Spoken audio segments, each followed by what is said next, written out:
Hi Momshies! Today, I'm going to show you a recipe that will enhance your breast milk supply in a natural way.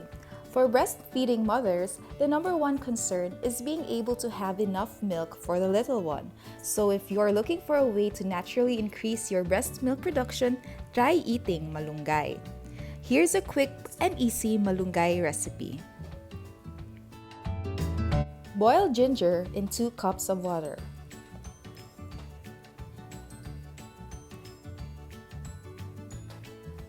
Add 1 can of whole kernel corn and let it boil.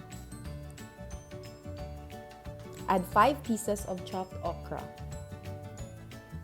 Simmer for 3 minutes. Season with salt and pepper.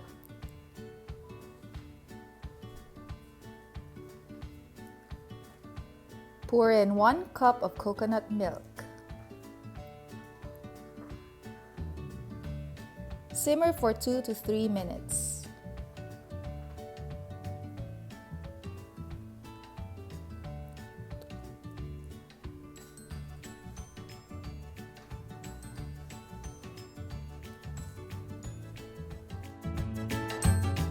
And lastly, drop the malunggay leaves.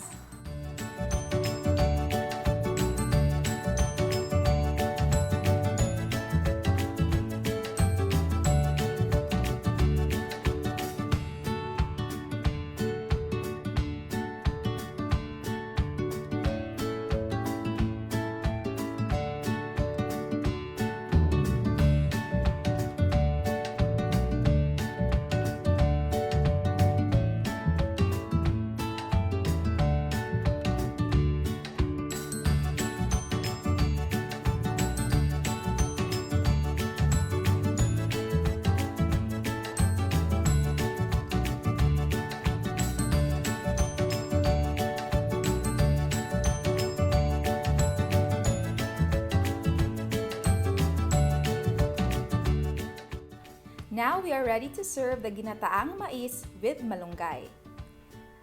Happy eating!